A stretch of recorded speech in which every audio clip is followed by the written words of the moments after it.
The rain fell heavy that November night in Chicago, drumming against the metal roof of Rossi's diner, like an impatient customer tapping their fingers on the counter. The establishment sat on the outer edge of the city, where the streetlights grew fewer and farther between, where the neighborhoods transitioned from struggling to forgotten. The neon sign flickered with tired persistence, a faded pink Rossi's glowing against the darkness, the letters casting wavering reflections across the rain-slicked pavement. Inside, the diner smelled of burnt coffee, yesterday's grease, and the peculiar staleness that comes from a place that never quite closes, never quite rests. The vinyl booths were worn smooth from decades of tired bodies seeking warmth and sustenance. The checkered floor, once cheerful, had faded to a dull grey and white checkerboard that no amount of mopping could restore. It was 11:47 p.m. on a Tuesday, the kind of night when the world feels smaller, when the few remaining customers hunched over their cups seemed like the only other living souls in existence. Angela Marino stood behind the counter, her reflection ghostly in the darkened window behind the register.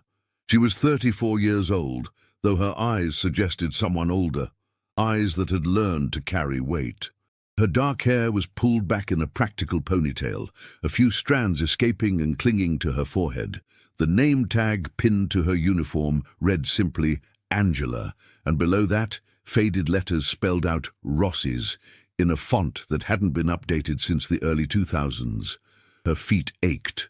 The kind of deep, bone-weary ache that came from standing for 12 hours straight, from walking back and forth between the kitchen and tables, from lifting plates and pots and carrying the weight of being the single income for a household of 2. Her son, Marcus, was 14 now. He was smart, too smart, his teacher said, and he needed opportunities. Private tutoring, test prep materials, the kind of investments that required more money than a diner waitress typically earned. Angela's shifts had grown longer, double shifts, working through the exhaustion, pushing past the point where her body screamed for rest. Rossi, the owner, wasn't cruel, but he wasn't generous either. He paid minimum wage and expected maximum effort. She took it because she had to, because the alternative, letting her son down, was unthinkable. The last customer left at 11:52 p.m., a man in a wrinkled suit who left no tip. Angela didn't bother hiding her sigh. She began her closing routine with the mechanical precision of someone who had done it hundreds of times. She wiped down the counter, her cloth moving in practice circles.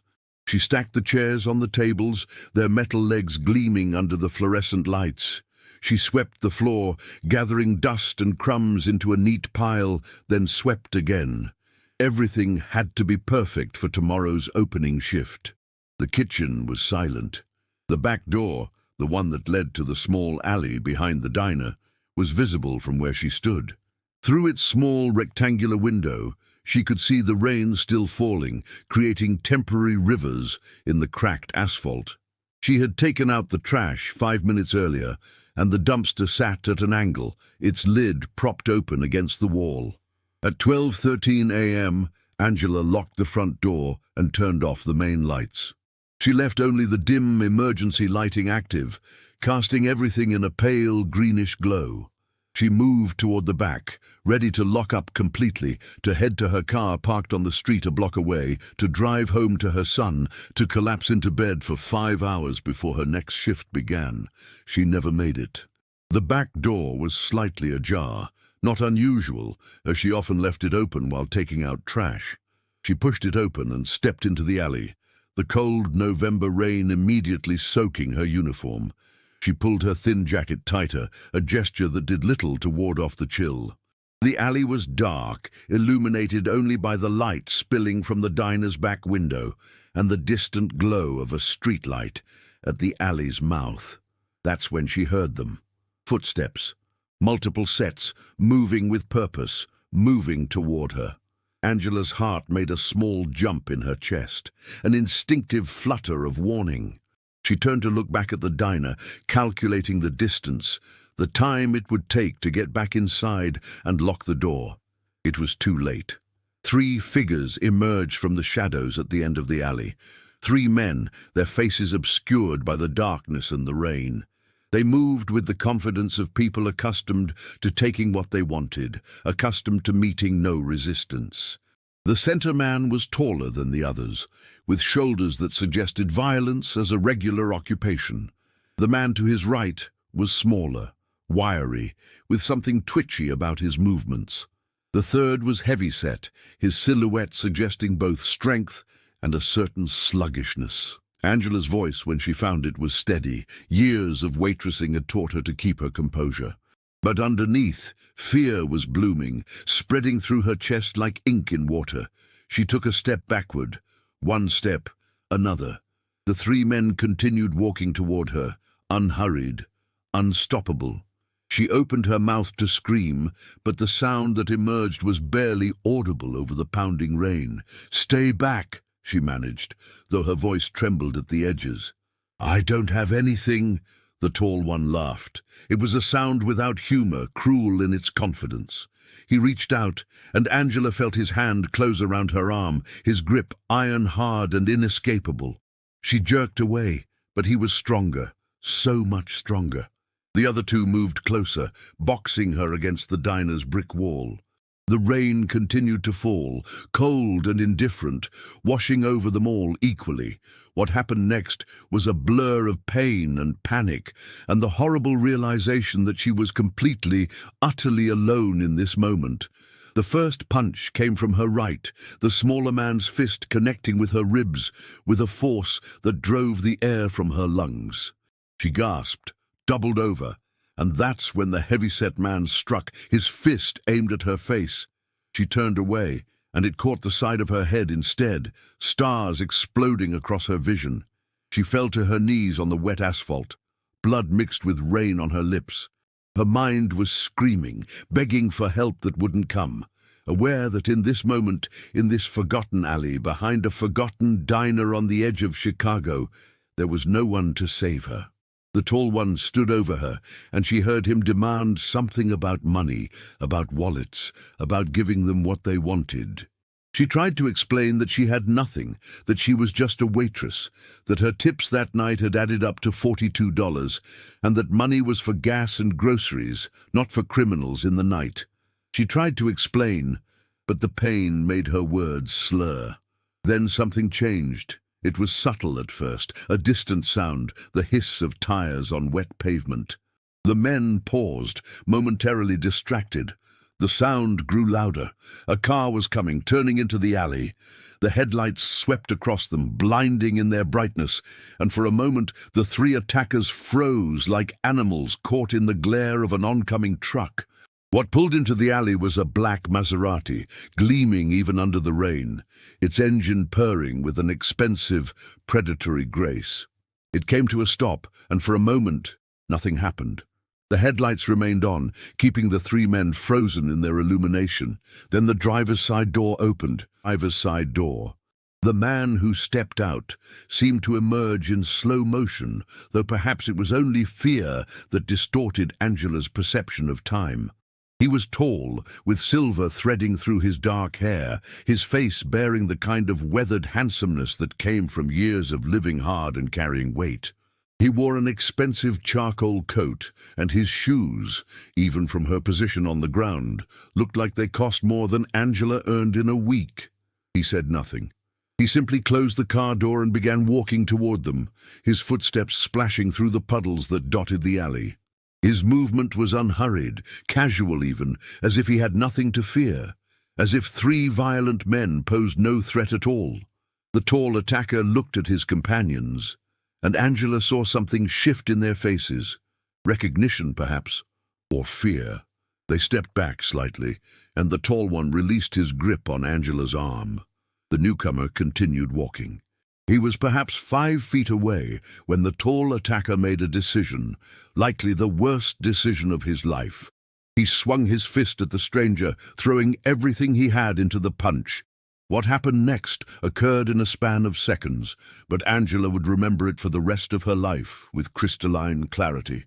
The stranger sidestepped the punch with minimal movement, his body shifting just slightly. The tall man's fist whistled through empty air. As the man's momentum carried him forward, off balance, the stranger grabbed his wrist with one hand and his collar with the other, and with a motion that seemed almost gentle, reversed his trajectory. The tall man flew backward, his body hitting the brick wall of the diner with a sickening thud. He slid down, leaving a wet streak on the brick, and did not get up. The second attacker, the wiry one, lunged forward with a knife pulled from his jacket. The stranger turned and caught the man's wrist, twisting it with surgical precision. The knife clattered to the wet ground, and the man screamed, a high, panic-stricken sound. A moment later, he joined his taller companion on the ground, gasping for air. The heavy-set man didn't bother fighting. He simply ran, pivoted and sprinted toward the end of the alley, disappearing into the darkness, his footsteps echoing long after he'd vanished from sight. The stranger stood in the center of the alley, breathing steadily, completely unruffled by what had just transpired. He looked down at the two men groaning on the ground, then turned his attention to Angela. She was still on her knees, rain streaming down her face, mixing with blood and tears. Her entire body was shaking, partly from the cold, mostly from shock and residual terror. The stranger removed his expensive charcoal coat with one smooth motion and placed it around her shoulders. It was warm, carrying the scent of cologne and expensive fabric, and Angela instinctively pulled it tighter around herself. The stranger knelt down slightly, placing himself at her eye level. His face was calm, his eyes a pale grey that seemed to look through her rather than at her. When he spoke, his voice was quiet, measured, with an accent that suggested Italian heritage and a tone that suggested absolute certainty. He said nothing. He simply met her eyes for a long moment, and in that silence, something passed between them. An understanding, perhaps, or a recognition of shared vulnerability. Then he straightened and turned back to look at the alley, at the two men, at the rain, at the distant streetlight. From the diner behind them came no sound. From the street beyond the alley came no sound. It was as if the world had paused, holding its breath, waiting to see what would happen next. The sirens came eventually, summoned by someone, a neighbor perhaps, or a nearby resident who heard the commotion. The stranger remained in the alley only long enough to ensure Angela was stable, then disappeared into the rain as mysteriously as he'd arrived, leaving her wrapped in his coat, shivering and bleeding but alive. The police arrived to find two unconscious men with injuries that spoke of professional violence. Broken bones, internal bleeding, the kind of damage inflicted by someone who knew exactly what they were doing. Angela gave a statement, though she found herself unable to provide much detail about her rescuer. A tall man, she said, middle-aged, Italian maybe. She couldn't, or wouldn't, describe anything more specific. The police officers exchanged knowing glances. They took the names of the two attackers, who were taken to the hospital under police guard. Neither would speak about what happened. They seemed terrified, in a way that suggested their injuries were the least of their concerns. Angela was treated for minor lacerations and bruising. The hospital nurse who examined her was kind, motherly, asking gentle questions while wrapping her wrists and checking her ribs for fractures. There were none. She had been lucky. So terribly. Impossibly lucky. She returned to her apartment in the early hours of the morning, just as the first hints of dawn began lightening the sky. Her son, Marcus, was still asleep. She showered, watching the water rinse away the blood and grime, then dressed in clean clothes and sat at her kitchen table in the dark, staring at nothing. The stranger's coat lay folded on her bed. She had retrieved it before leaving the hospital, not knowing what else to do with it. She knew she should try to find him, return it, thank him properly. But there was something about that coat, about the man who had worn it, that made her hesitate. Something that suggested looking for him too intentionally might be dangerous, might invite complications into her life that were better left avoided. She went to work the next day. Rossi didn't ask about the incident. He'd heard about it from police when they came by the diner asking questions.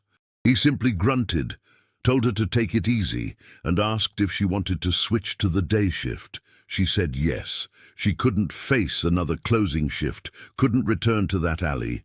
Not yet. Over the following weeks, Angela tried to return to normal. She worked her new day shift at the diner, picked Marcus up from school, helped with homework, tucked him in bed. She did laundry, paid bills, worried about the future in the quiet moments before sleep. She tried to forget the taste of blood in her mouth, the pain of fists connecting with her body, the paralyzing terror of being helpless. But she couldn't forget the stranger. Fragments of information reached her over the following months through the natural gossip that circulated through the neighborhood. The two men who attacked her had disappeared, not into prison, but into the criminal underworld.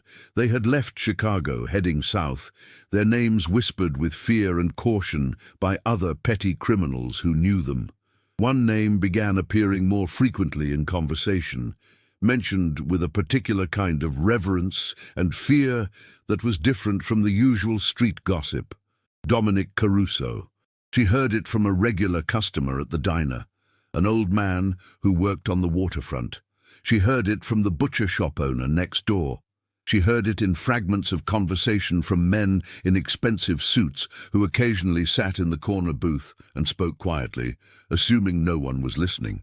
Dominic Caruso was a name that meant power, that meant money, that meant authority in the kind of world Angela had always kept carefully at a distance. He was, according to whispered conversations, one of the last of the old-school Mafia bosses, a man from a different era, operating according to codes and rules that didn't quite fit the modern criminal landscape. He controlled certain neighborhoods, certain businesses, certain operations. He was respected, feared, and occasionally, if the stories were true, even admired. He was, in every way that mattered, the kind of man Angela Marino should never encounter twice in her lifetime.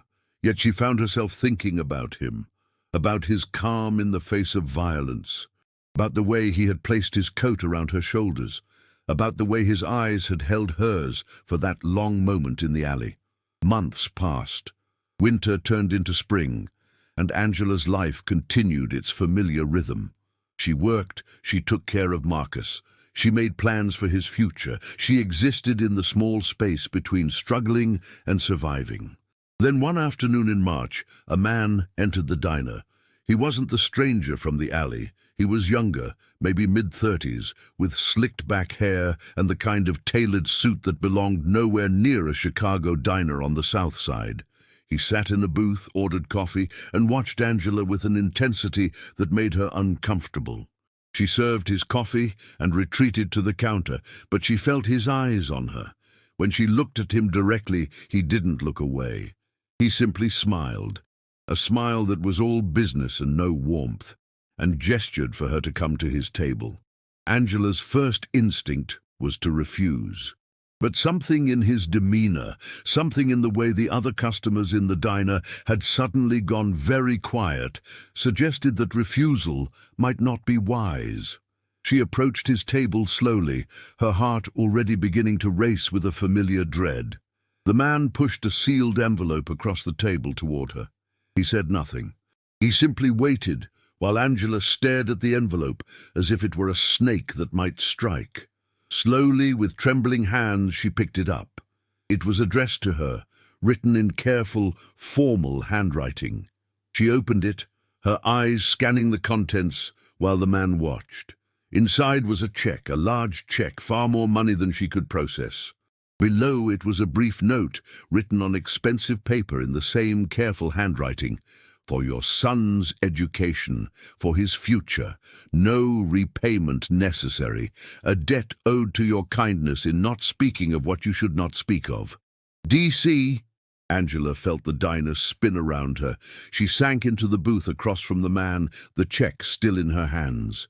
The man said only one thing before he stood to leave. The Don wanted you to know that you'll never have to work another day in your life unless you choose to.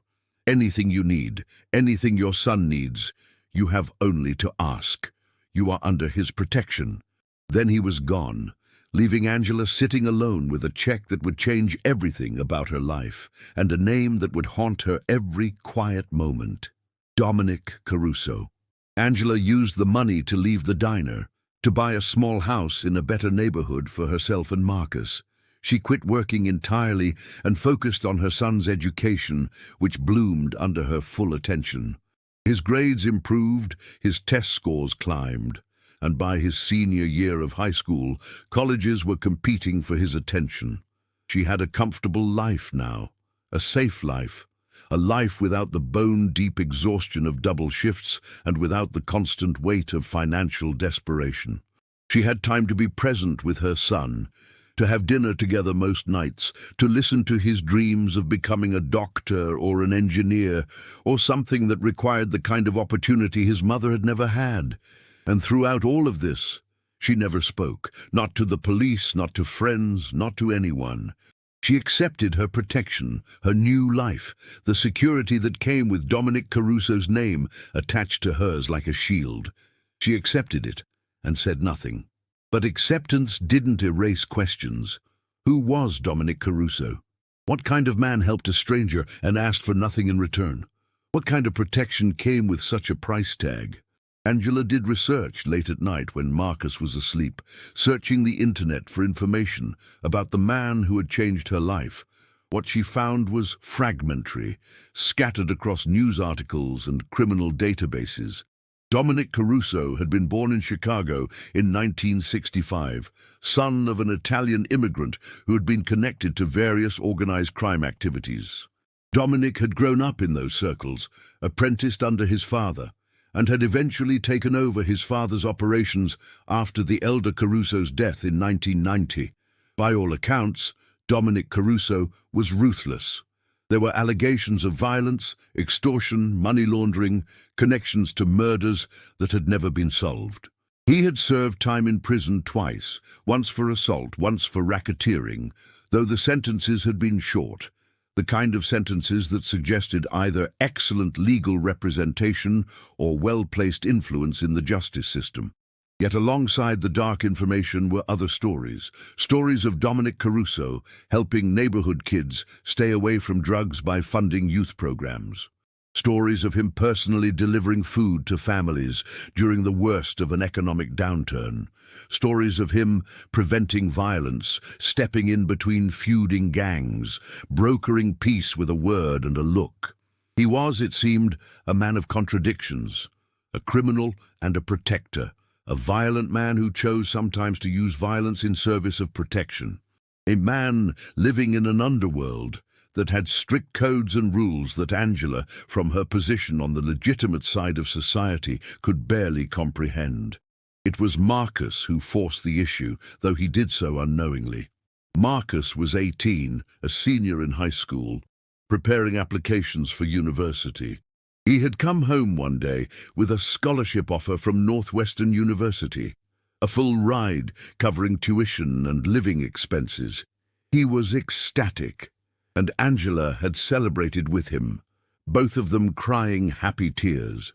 But later that evening, as they sat in the living room of their small house, Marcus asked a question that Angela had been dreading.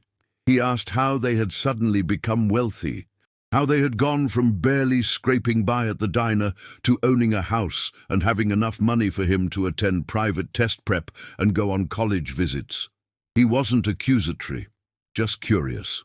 But the question hung in the air between them like smoke. Angela tried to deflect, tried to say that her mother had left them an inheritance, that an unexpected investment had paid off. But Marcus was 18 and intelligent, and he knew his mother better than anyone in the world. He could see the lies forming on her lips, and he gently called her out on them. That's when Angela made a decision. She told him the truth, or at least part of it. She told him about the attack behind the diner, about the man who had saved her, about the protection and the financial help that had followed. She left out the man's name. She left out the organized crime connection, but she told him enough that Marcus understood the basic truth. Their new life had come because of someone's intervention, someone's power in the underworld of Chicago. Marcus listened to the entire story without interrupting. When Angela finished, he was quiet for a long time. Then he asked the question that would change everything. "Do you know him? This man? Have you ever spoken to him since that night?" Angela shook her head. She had never encountered Dominic Caruso again. She had lived in his protection, benefited from his power, and had never once spoken to him directly. Marcus processed this, then made an announcement that frightened Angela more than the attack in the alley ever had. He said he wanted to meet this man. He wanted to thank him personally. He wanted to understand why a stranger had done so much for his mother. Angela tried to refuse. She tried to explain that it was better to leave things as they were, to not draw attention, to not risk complications. But Marcus, with the stubborn determination of a young man who had inherited his mother's strength, insisted. So Angela, for the first time in 3 years, reached out to contact Dominic Caruso. She didn't know how to do it. She couldn't exactly call a number or send a formal email. Instead, she waited until one of his people, the man who occasionally checked in, who made certain she wanted for nothing, came by. She asked him to deliver a message. She asked for a meeting. 3 days later, she received an address, a restaurant expensive in downtown Chicago. A time, 8 p.m., a Saturday night. She dressed carefully that evening, choosing an elegant black dress that suggested both respect and humility. Marcus wore a suit, nervous in a way Angela had rarely seen him. They drove downtown together, parking in the restaurant's valet lot, and walked into an establishment that suggested money and power at every turn.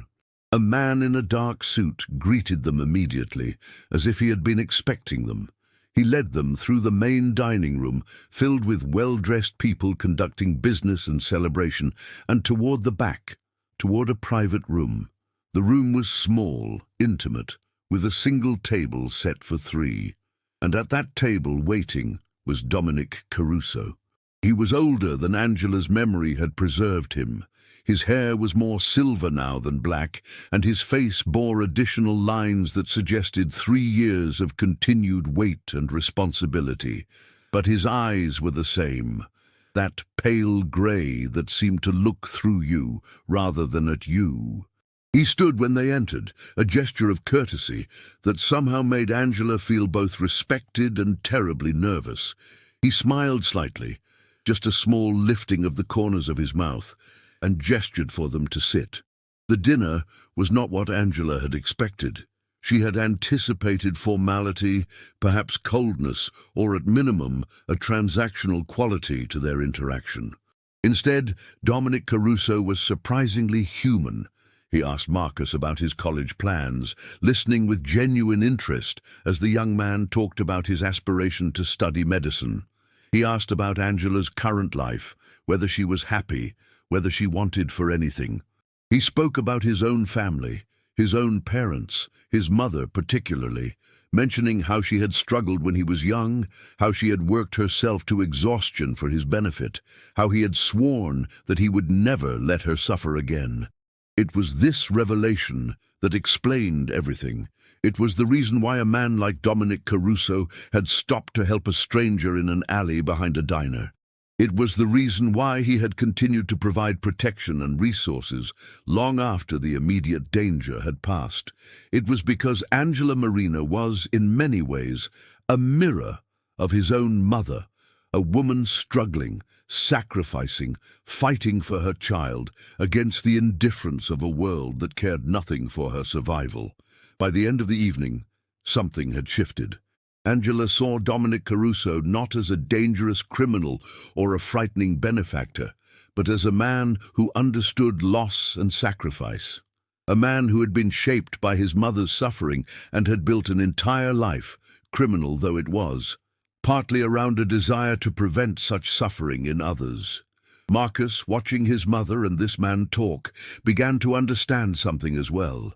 He understood that there were people in the world who operated outside the neat moral boundaries he had been taught to accept. People who did harm and also did good. People whose lives were complicated in ways that couldn't be reduced to simple judgments of right and wrong. After dinner, Dominic walked them to the door personally. He placed a hand on Marcus's shoulder and said simply, "Your mother is an extraordinary person. She has grace and dignity even when the world tries to strip those things from you. Remember that. Become the kind of man who recognizes and honors those qualities in others."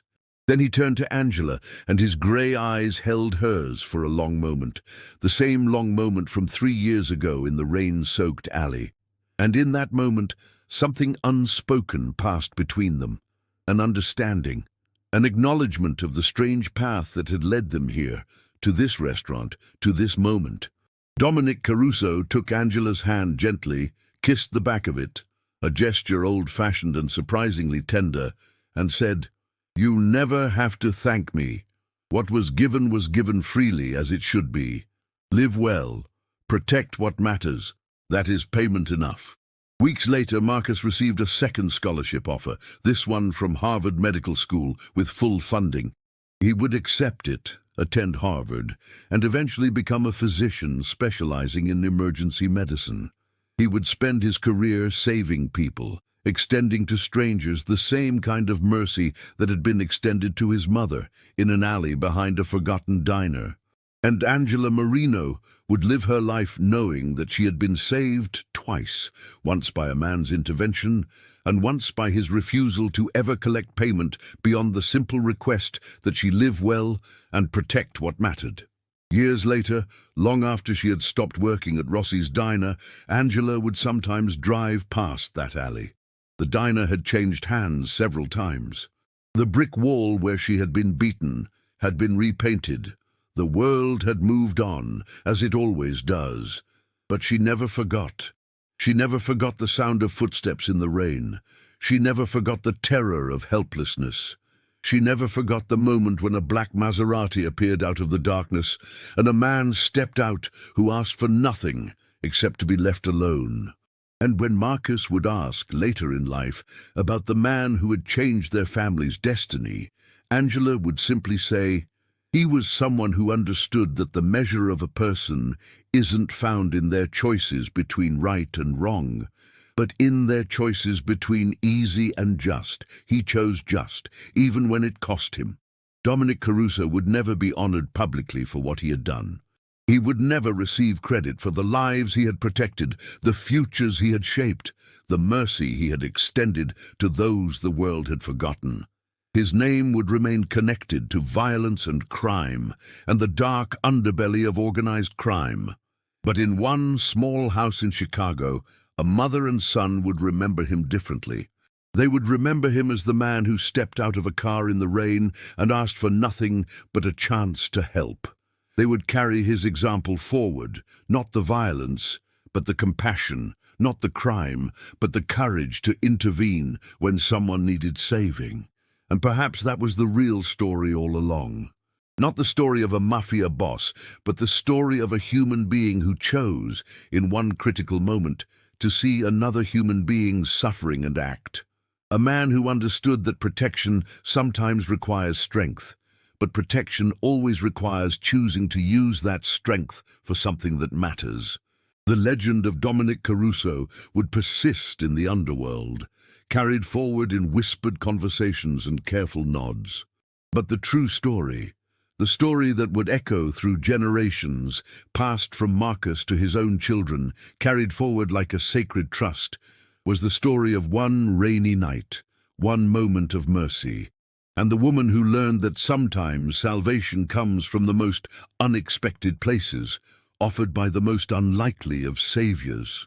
The story you've just witnessed is a reminder that life rarely exists in simple categories of good and evil.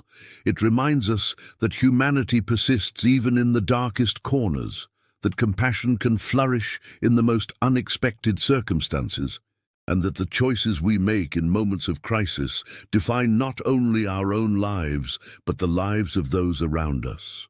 Angela Marino's story is one of survival, of protection, and of the strange grace that sometimes arrives when we need it most. But it's also a story about family, about sacrifice, and about the ways that kindness echoes forward through time, touching lives in ways we can never fully predict or measure. If you've enjoyed this story, if it resonated with something deep inside you, we invite you to subscribe to our channel. By subscribing, you'll receive notifications whenever we release new stories, stories of human struggle, human courage, and human connection. Stories that remind us what it means to be alive in a complicated world, where sometimes the saviors wear expensive suits and arrive in expensive cars, but possess hearts that understand what it means to suffer. Subscribe now. Join our community of viewers who believe that the most compelling stories are not those that simplify the world, but those that illuminate its beautiful, terrible complexity. Thank you for watching. We'll see you next time.